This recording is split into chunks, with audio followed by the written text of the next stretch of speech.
Praise God. Salamat sa Panginoon. Ang Diyos natin ay palaging mabuti, wala siyang katulad at wala siyang kaparis. Salamat sa Panginoon sa umagang ito sa patuloy na mararanasan natin ang kanyang kabutihan at ang kanyang katapatan. Salamat sa Kanya na kung paano niya tayo ibinangon, ganun niya tayo pagtatagumpayin at sasamahan sa buong maghapon. Salamat sa Diyos, magandang umaga po sa bawat isa.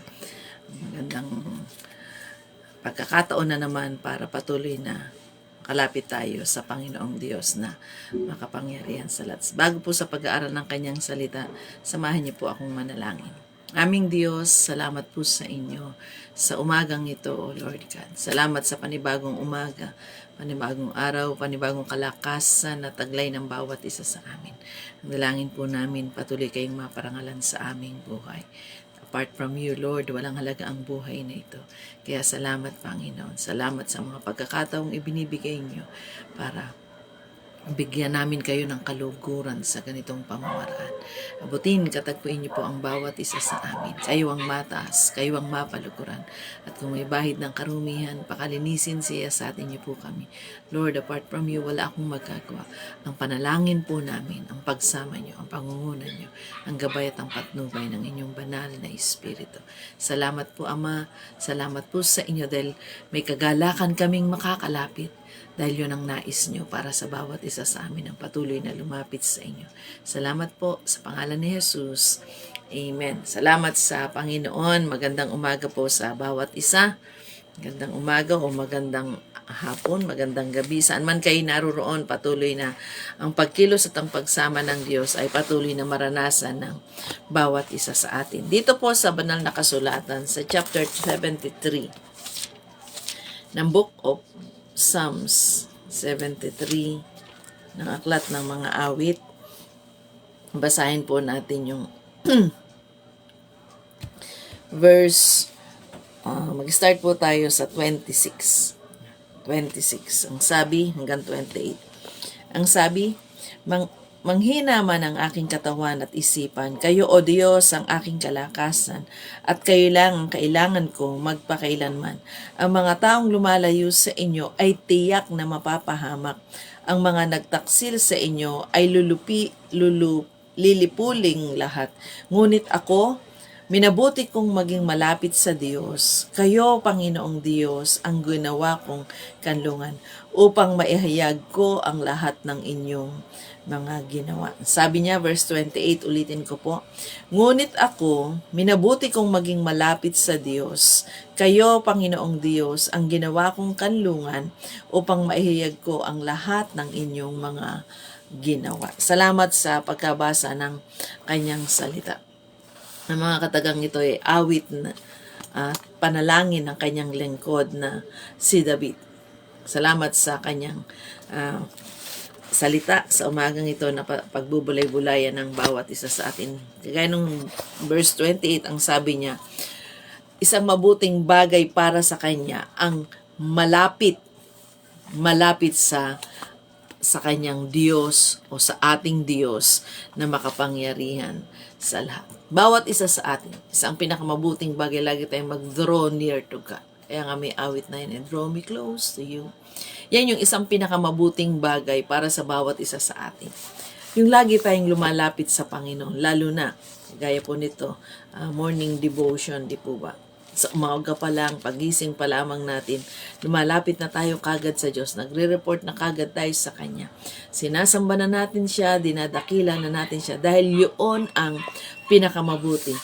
Ang magbigay, pasalamat tayo sa panibagong kalakasang taglay ng bawat isa sa atin. Ang sabi rito sa 4.8 ng Santiago, 4.8 ng Santiago, lumapit kayo sa Diyos at lalapit din siya sa inyo.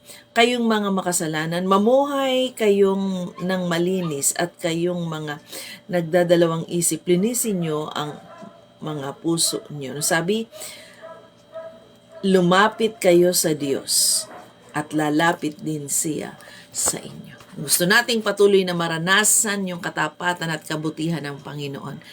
Patuloy tayong lumapit sa Kanya. Patuloy tayong magbigay kaluguran sa kanyang banal na pangalan. Bumasa pa po tayo saglit ng isang kanyang salita. Sa Hebrews 10:22, ang sabi, 10:22 ng Hebrews, lumapit tayo sa Kanya ng may tapat na puso.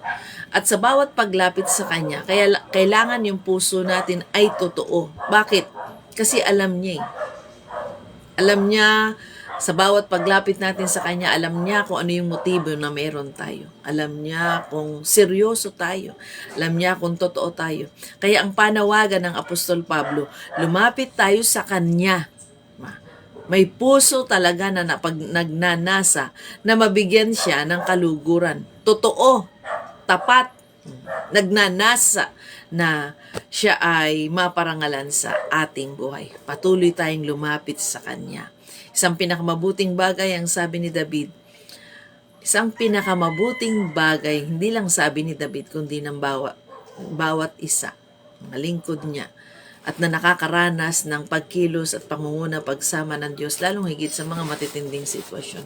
Natatagpuan lang talaga ang tunay na kapayapaan doon sa paglapit sa Kanyang presensya. Kaya isang pinakamabuting bagay, lumapit tayo sa Diyos. Yun yung isang pinakamabuting bagay na dapat gawin ng bawat isa.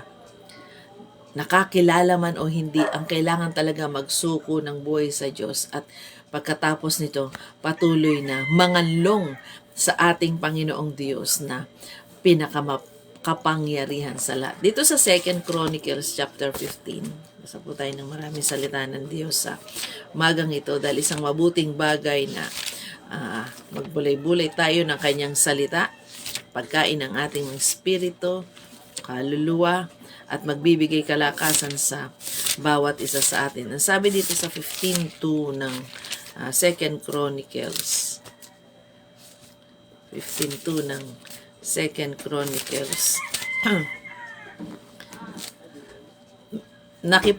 Nakipagkita siya kay Asa at sinabi, "Pakinggan niyo po ako, Haring Asa, at lahat kayong taga-Huda at taga-Benjamin. Mananatili ang Panginoon sa inyo habang nananatili kayo sa Kanya. Kung dudulog kayo sa Kanya, tutulungan niya kayo. Pero kung tatalikuran niyo siya, tatalikuran din niya kayo." Maliwanag po yung pagkasabi. Mananatili ang Panginoon sa inyo habang nananatili kayo sa Kanya. Kaya isang pinakamabuting bagay, lagi tayong lumapit sa Kanya. Isang pinakamabuting bagay, manatili tayo sa Kanya. Oo, yun ang nais ng Diyos. Maranasan natin yung pagkilos, maranasan natin yung pagsama niya. Pero meron siyang kahilingan. Manatili tayo sa Kanya. Kung gusto nating manatili ang Diyos, kung gusto nating manatili, maranasang patuloy yung pagsama, yung pagkilos, yung provision, yung pangunguna ng Diyos sa ating buhay, kailangang manatili tayo sa Kanya. Kaya nga sabi ng Mateo 11:28, lumapit tayo sa Diyos. Come unto me, lumapit tayo sa Kanya. Kaya ang sabi, mananatili siya mananatili siya sa atin kung tayo ay mananatili sa Kanya. Kaya salamat sa Kanyang katapatan sa bawat isa sa atin. Mga bagay na patuloy na dapat na ginagawa ng mga anak ng Diyos. Kahit hindi sabihin. Ito'y routine na natin. Yung manatili tayo sa Panginoong lumalapit, nagbibigay parangal, nagbibigay lugod sa Kanyang banal na pangalan. Tuloy-tuloy po yan. Hindi po yan pwedeng magkaroon ng tapos na lumapit na ako sa Panginoon, isang taon na akong lumapit sa Panginoon, wala akong absent sa devotion ko, 2023. Siguro naman, 2024, sapat na yon. Hindi po, everyday, sa bawat sandali, tuloy-tuloy yung paglapit sa Panginoon. Kasi the moment na mag-stop tayo sa paglapit sa Panginoon, hihinto na rin. Po ba? Sabi nga, kung mananatili, kaya habang tayo ay lumalapit sa Kanya, nagpapatuloy sa pagbibigay kaluguran, lumalakad ng naaayon sa Kanya, tuloy-tuloy din. Tuloy-tuloy din kasi ang sabi, mananatili rin naman.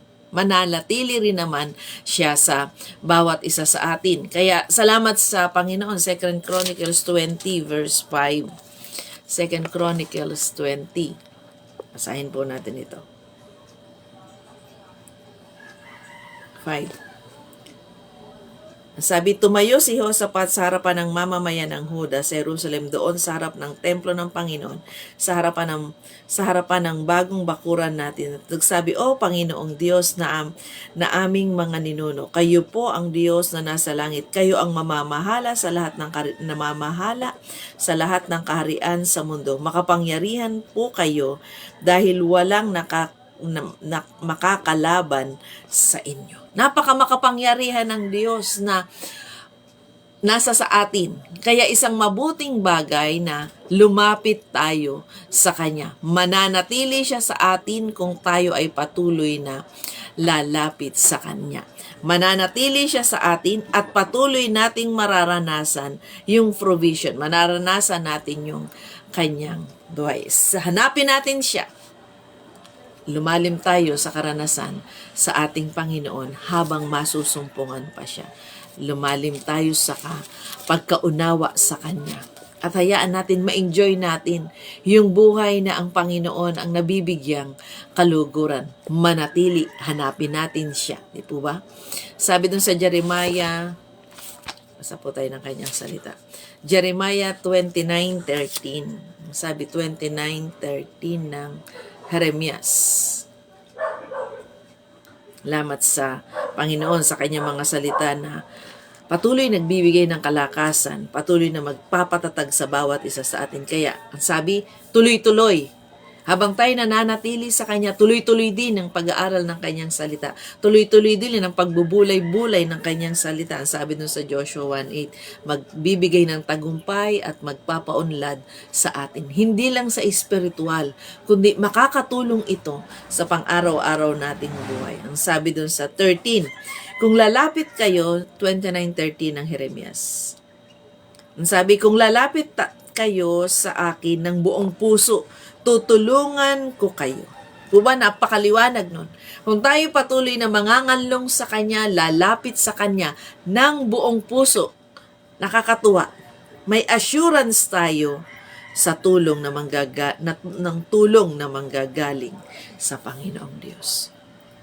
Kaya may mga pagkakataon, pag nasatisfy na yung tao sa kanyang buhay, sa kanyang trabaho, humihinto na. Ay, maganda na ang sweldo, malaki na ang sweldo, o maganda na ang pamumuhay, sufficient enough na. Humihinto na. Pero mapapansin po natin, ang tao pag huminto sa paglapit sa Diyos, kahit anong dami, laging may kakulangan. At ang isa sa unang kakulangan ay yung kagalakan. Diba? Kasi ang tunay na satisfaction, ang tunay na kagalakan ay nanggagaling lamang sa Panginoon. Kaya ano sabi, 29:13 ng Jeremias, tutulungan tayo ng Panginoon kung lalapit tayo ng buong puso sa Kanya. Kaya walang pinakamabuti kundi lumapit tayo ng totoo sa ating Panginoong Diyos. Bumalik tayo sa Kronika, chapter 24 verse 20 ng Chronicles, 2 Chronicles 24:20. Ang sabi dito, si Zacarias na anak ni Jehoiada na pari ay pinuspos ng Espiritu ng Diyos. Tumayo siya sa harapan ng mga tao at nagsabi, ito ang sinabi ng Panginoon. Bakit hindi nyo sinusunod ang mga utos ng Panginoon? Hindi kayo uunlad kailanman. Dahil itinakwil nyo ang Panginoon, itatakwil din niya kayo. Maliwanag po, di po ba? Yung paglapit sa Panginoon ay isang mabuting bagay. At kung tayo ay patuloy na lumalapit sa Kanya, kagaya ng mga bersikulong binasa natin, tuloy-tuloy na mararanasan natin yung Diyos, yung presensya niya, yung pagsama niya, yung pangunguna niya. At kung hahanapin natin siya, sabi, masusumpungan natin siya kung hahanapin natin siya ng buong puso. Tuloy-tuloy din yan. Tuloy-tuloy din nating makikita yung pagsama, yung pangunguna ng ating Diyos. Pero ang sabi dito sa sumunod na binasa natin sa 2 Chronicles po ito, 24:20. 24:20 ng Kronika. Hindi kayo uunlad kailanman. Kapag huminto na yung paglapit sa Diyos, unti-unti na ring hihinto yung pag-unlad. Unti-unti na ring hihinto na maranasan natin yung pagsama ng Panginoon. Kaya, ang gusto ng Diyos talagang ma-enjoy natin yung katapatan at yung kabutihan. Pero may requirements. Kung gusto nating tuloy-tuloy na ma-enjoy, kailangan tuloy-tuloy din natin ginagawa ang mabuting bagay na ito, ang lumapit sa Panginoon, ang mag-aral ng Kanyang salita. Pero huwag po nating makalimutan, hindi ibig sabihin na tuloy-tuloy na lumalapit tayo sa Diyos, tuloy-tuloy na nag-aaral tayo ng Kanyang salita, sinisikap nating gumawa ng mabuti. Wala ng problema, wala ng pagsubok. Wala po yan, wala po sa banal na kasulatan niya. Lahat ng paraan gagawin ng kaaway para yung mabuting bagay na mararanasan natin ay hadlangan niya. Kaya may problema, may pagsubok, may sakit, may karamdaman. Kaya lang, kahit na sa panahon ng mga matitinding sitwasyon, problema, pagsubok. Pero dahil sa dun sa tuloy-tuloy na paglapit natin sa Panginoon, tuloy-tuloy din naman na mararanasan natin yung pangunguna niya, yung pagtatawid niya. Kahit may sakit, may matindi yung karamdaman, mayroong kagalakan, mayroong kapayapaan. Yun yung isang mabuting bagay na makukuha natin sa paglapit sa Panginoon. Yung isang mabuting bagay na kahit nasa matinding sitwasyon, mararanasan natin may kasama ka. Mararanasan mo, nagiging maalwa ng lahat kahit matindi yung pinagdadaanan. Kahit matindi yung pangangailangan, may kapayapaan, may kagalakan, di po ba, na nagmumula sa Diyos na makapangyarihan sa lahat. Kaya isang pinakamabuting bagay na lumapit tayo sa Diyos na makapangyarihan sa lahat. Ano po ang masusumpungan natin kapag lumapit tayo sa Diyos? Isa sa masusumpungan ng mga lumalapit sa Diyos na makapangyarihan sa lahat. Sabi ni Pablo dito sa Hebreo 4:16. Ang sabi rito, kaya nga huwag tayong mag-atubiling lumapit sa trono ng maawaing Diyos para matanggap natin ang awa at biyayang makatutulong sa atin sa panahon ng pangangailangan. Po ba?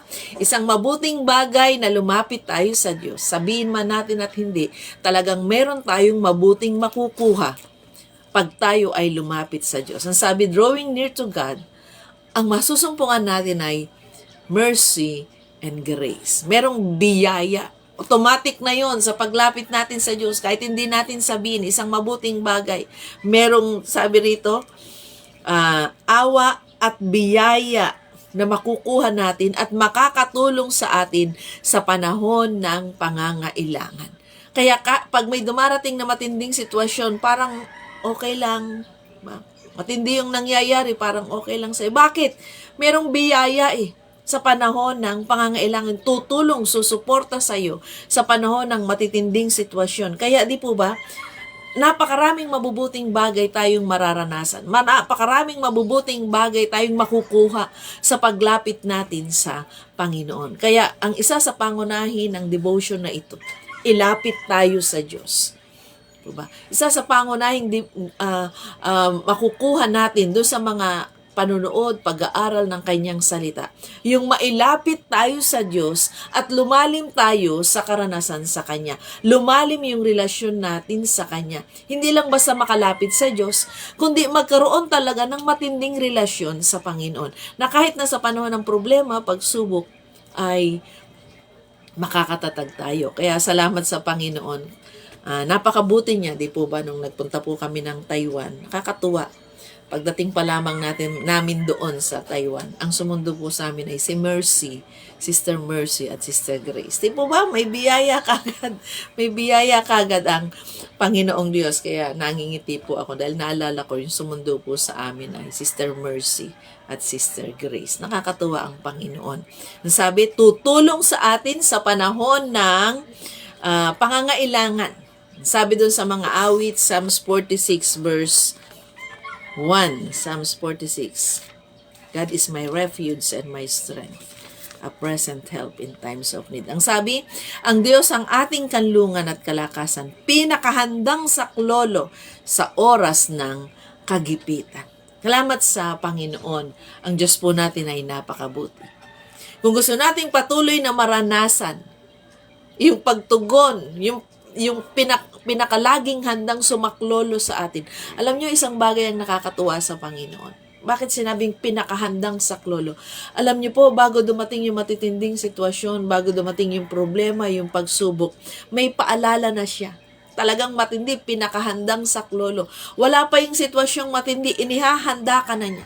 Sa paglapit natin sa Diyos na makapangyarihan sa lahat, dun sa trono ng kanyang biyaya, nakakasumpong tayo ng awa at biyaya, di po ba? Kaya bago pa man dumating yung mga sitwasyon, inihahanda na tayo ng Diyos. Yung pagiging saklolo niya ay hindi lang doon sa panahon na ito na yung sitwasyon, ito na yon. Kundi bago pa man dumating yung matinding sitwasyon, dahil tuloy-tuloy tayong lumalapit sa Kanya, nararanasan na natin, di po ba? Yung benefit, yung makukuha natin. Kaya, alam mo, may darating na matinding sitwasyon, pero payapa ka na. Hindi ka na nababahala. Ganon katindi ang ating Diyos. Pinakahandang saklolo siya. Bago pa dumating yung sitwasyon, iniready ka na niya. Binigyan ka niya na ng mga information. Yung mga salita niya na binubulay-bulay palagi. Inihanda ka na. Kaya pag dumating na yung oras o yung sitwasyon o yung pag-atake ng kaaway, na i-ready ka na, hindi ka na mabubuwan. Kaya nung sabi ang Diyos ang ating kanlungan, maaasahan natin siya. Kaya ang laging nais ng Panginoon, lumapit tayo sa Kanya. 86:15 ng mga awit. Ang versikulo po ay lumalagpas na sa 50. Mga awit lamang po yun. Ang sabi, chapter 86:15 ng mga awit, ngunit kayo, Panginoon ay Diyos na mahabagin at mapagpala, tapat ka at mapagmahal, hindi madaling magalit. 111 verse 4. Masa po ulit tayo. 111 verse 11 verse 4. 1, 2, 3, 4. Pinaaalala niya ang kaniyang kahanga-hangang mga gawa, siya ay mapagbiyaya at mahabagin. Yung biyaya ng Diyos ay hindi lang doon sa panahon na ito. Ito na yung matinding sitwasyon. Ngayon, mararanasan mo na yung biyaya niya. Hindi. Bago pa man, kung araw-araw, everyday, mararanasan natin yung biyaya ng Diyos. Mararanasan natin yung kanyang kahabagan. Kung araw-araw tayong lalapit sa Kanya. Kaya isang pinakamabuting bagay talaga, yung mag-draw near to God tayo, yung lumapit tayo sa Diyos. Hindi lang sa panahon ng pangangailangan, mararanasan natin. At sa bawat paglapit niya, hindi sinabing, sige, lumapit kayo ngayon at sa panahon ng may problema kayo, may pagsubok kayo, mararanasan nyo. Hindi lang sa panahon ng may problema, kundi sa bawat paglapit natin sa Kanya, mararanasan natin talaga yung Kanyang kahabagan at Kanyang awa. At sa panahon ng mga matitindi ng sitwasyon, payapa na. May kapayapaan na. Bakit? Naihanda ka na eh. Relax ka na. Aawit ka na lang. Sasambahin mo na lang siya. Bakit? Yung kalakasan at yung pagsama ng Diyos, itinatawid ka na niya. Kaya, magugulumihanan ng sanlibutan. Ang atake ng kaaway ay matindi, pero yung anak ng Diyos na patuloy na lumalapit sa Kanya, may kapayapaan. Kahit na matindi na yung pinagdadaanan, may kapayapaan. Kasi lifestyle mo na ang paglapit sa Panginoon. Lifestyle mo na maranasan yung tugon ng Panginoon. Kaya hindi ka na mababagabag. Hindi ka na talagang maapektuhan ng matindi. Oo, merong affection pa rin, meron pa rin. Pero panatag ka na. Kasi alam mo, hindi ako iiwanan. May nangakong hindi ako iiwanan eh. May nangakong sasamahan ako. At isang mabuting bagay, kaya nga ang sabi niya, malayo pa, ipinapaalala niya na, maganda ka ha, may bagyong darating. Parang di po ba pag may mga kalamidad na darating, bago pa dumating yun, may warning na. Ganon din ang Panginoon. Kaya sabi, pinaaalalahanan niya. Isang mabuting bagay na mararanasan natin sa paglapit sa Diyos, may paalala. Maganda ka, sa susunod na linggo, may sitwasyon darating. Nala ko yung patotoo ng Pastor Masaredo, galing siya sa gawain. Matindi ang pagkilos ng Panginoon. Sabi raw sa kanya ng Espiritu ng Diyos, maganda ka, may problemang nakaumang pagdating mo ng bahay. Dahil hindi relax na relax siya. Bakit? Patuloy na yung paglapit sa Panginoon ay nasa Kanya. Payapa siya. Pagdating doon sa bahay, matindi nga yung problema. Kaya lang dahil sa patuloy yung paglapit sa Panginoon, inihanda na, pinaalalahan na, nagpapaalala siya.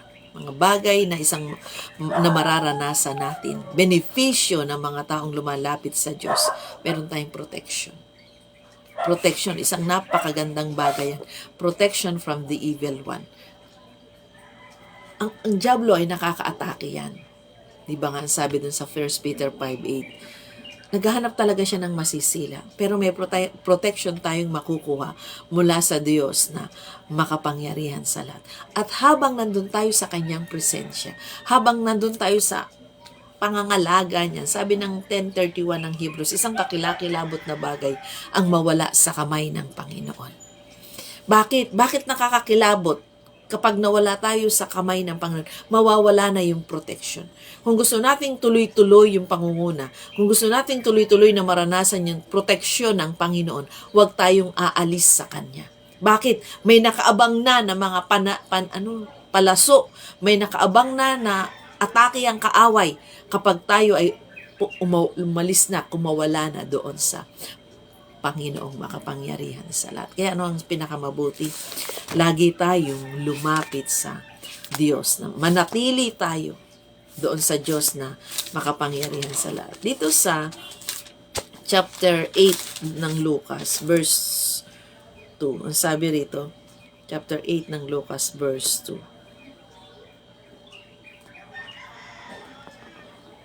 1, 2. At ilang babaeng pinagaling niya sa sakit o pinalaya sa masasamang espiritu, kabilang dito si Maria na taga Magdala, na pinalaya niya mula sa 7 masasamang espiritu.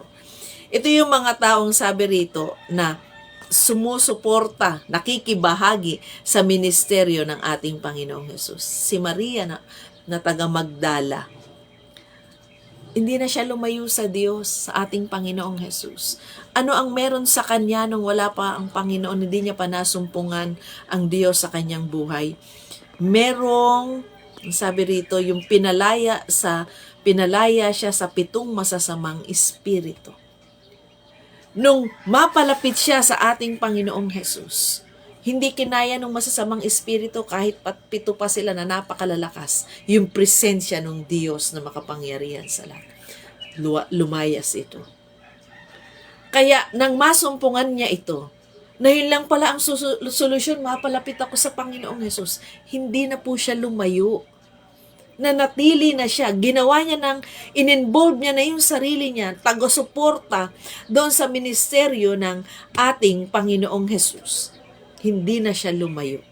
Kaya nga naman, yung 7 masasamang espiritu, hindi na nakabalik. Yun lang ang tanging paraan para ang atake ng kaaway ay hindi makapagtagumpay sa atin, manatili tayo sa Panginoon. Bakit? Kagaya ng mga bersikulong binasa natin sa Kanya, the moment na huminto tayo sa paglapit sa Panginoon, magkakaroon ng puwang ang kaaway para makakilos sa ating buhay. Kagaya nung binanggit ko, 10:31 ng Hebrews, isang kakilakilabot na bagay ang mawala sa kamay ng Panginoon. Isang kakilakilabot na bagay, yung hindi mo na maranasan yung presensya ng Diyos. Isang nakakatakot na bagay, yung mawalan ka na ng pagnanasa na lumapit sa Panginoon. Hindi po hindi po wala lang. Walang panahon sa Diyos busy sa trabaho, busy sa ganito, sa kana. Hindi po mawawala yun. Laging gagawa ang kaaway ng pagkakataon at panahon na huwag kang lumapit sa Kanya. Huwag kang mag-aral ng Kanyang salita. Huwag kang magbasa ng banal na kasulatan. Kaya kakilakilabot, bakit ilalayo Kanya talaga dun sa proteksyon na meron ng Panginoong Diyos. Kaya sa paglapit natin sa Kanya, yung proteksyon ng Panginoon ay mananatili. Kagaya nitong si Maria Magdala, hindi na siya lumayo sa Panginoon. Kaya yung 7 masasamang demonyo, wala nang nagawa. Wala nang parang nawalan ng saysay ang kapangyarihan itong masasamang ito. Masasamang espiritong, yung mga demonyong ito. Bakit? Alam nila, mas makapangyarihan yung nasumpungan ni Maria na taga Magdala. Ganon din para sa bawat isa sa atin. Isang pinakamabuting bagay ang lumapit sa Diyos. Bakit? Alam natin, meron tayong matinding proteksyon sa paglapit sa Panginoon. Inuulit ko, hindi ibig sabihin, may matindi tayong proteksyon, wala nang karamdaman, wala nang pagsubok. Ito yung isang paraan na ginagamit ng Diyos para maranasan natin kung gaano siya kamakapangyarihan sa ating mga buhay. Ang sabi rito sa Isaiah, overtime na po tayo. Magbasa lang po muna tayo ng isang versikulo pa. Chapter 54, Isaiah. Chapter 54, verse 17. 54:17 ng Isaiah. Walang sandatang ginawa na magtatagumpay laban sa iyo, at masasagot mo ang anumang bintang laban sa iyo. Ito ang pamana ko sa aking mga lingkod. Bibigyan ko sila ng tagumpay. Ako ang Panginoon ang nagsasabi nito.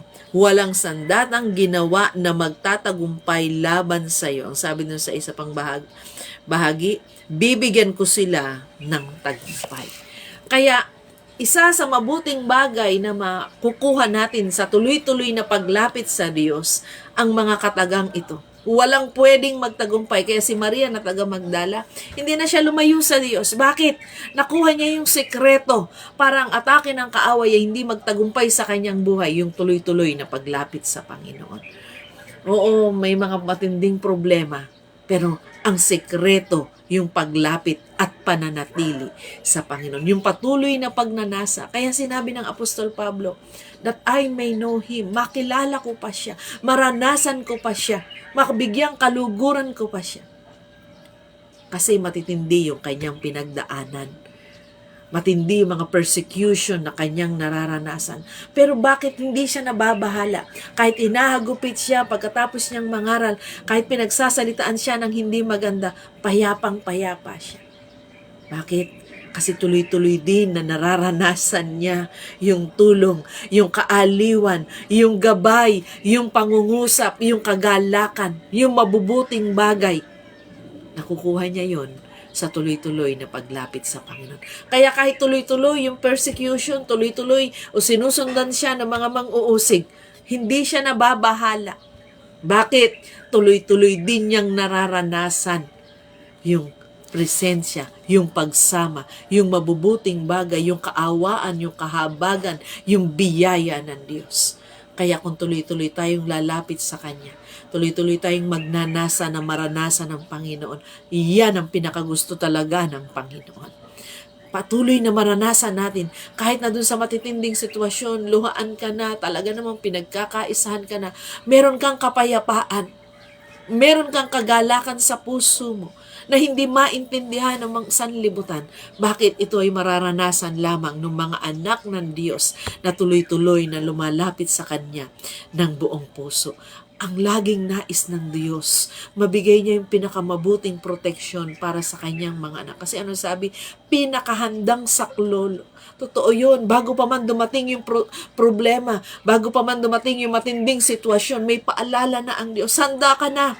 Nahanda ka na na harapin yung problema, yung pagsubok, yung mga pagdadaanan, yung mga persecution, sakit at karamdaman. Inihanda ka na ng Diyos, pinatatag ka na ng Panginoon.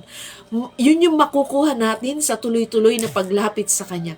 Kaya walang pinakamabuti sa mundong ito. Huwag tayong hihinto sa paglapit sa Panginoon. Bakit? Tuloy-tuloy.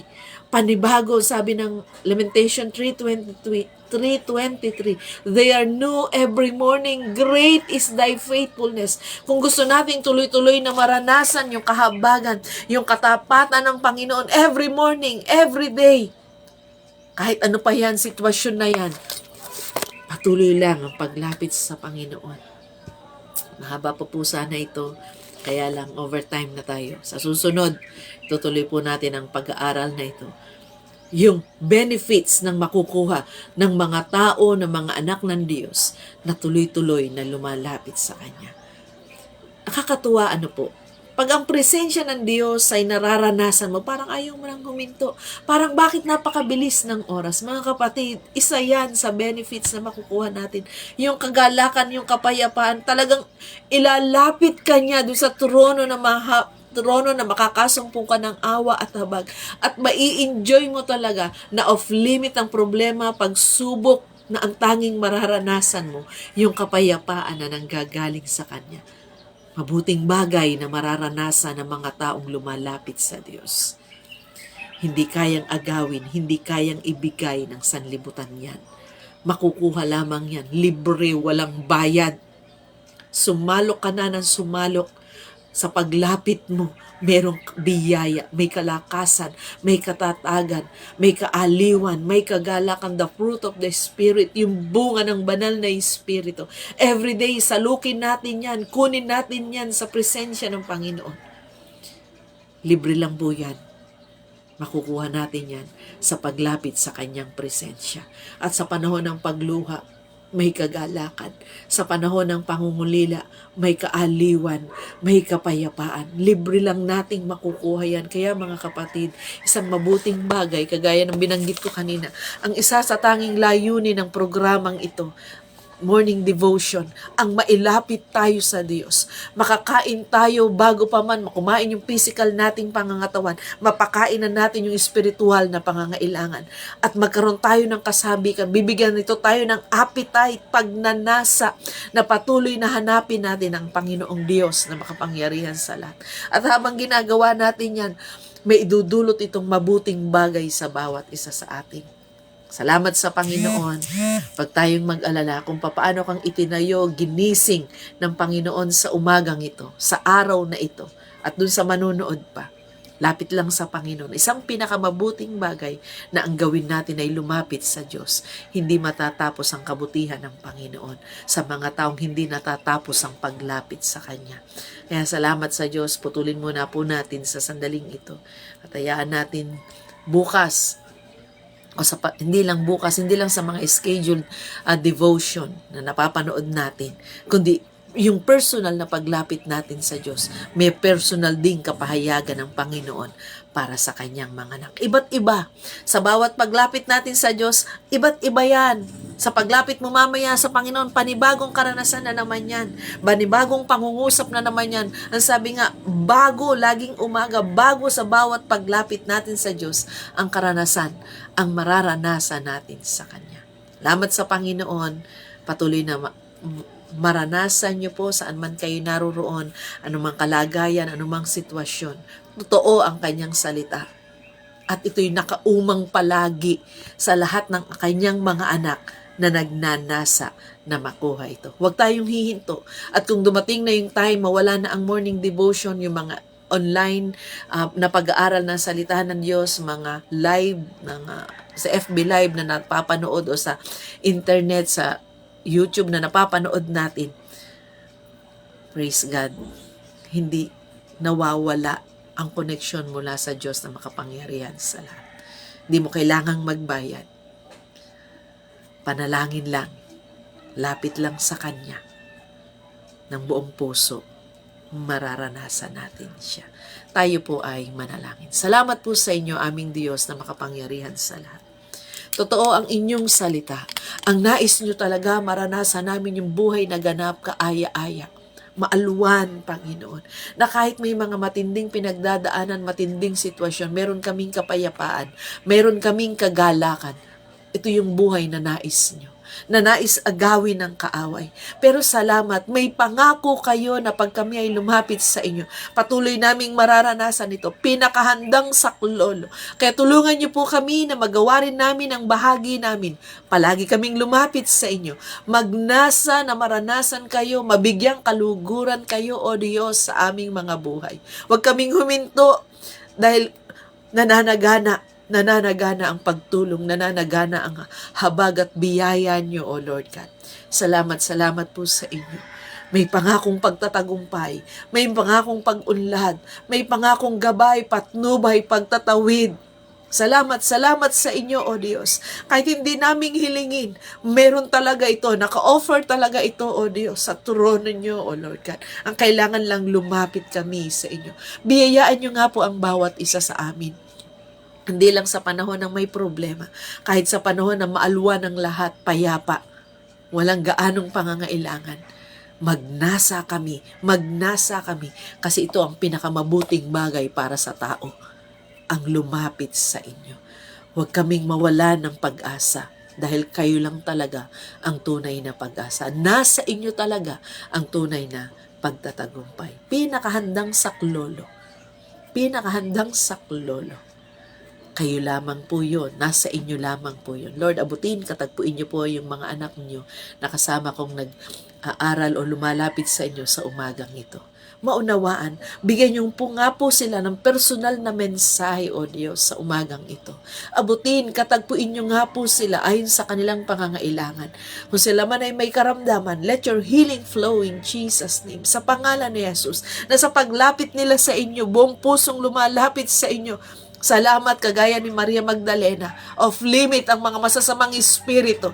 Ganon din sa bawat isa sa amin. Patuloy na maranasan namin, O Diyos, ang tanging dahilan, ang tanging sekreto para ang kaaway ay hindi makapagtagumpay.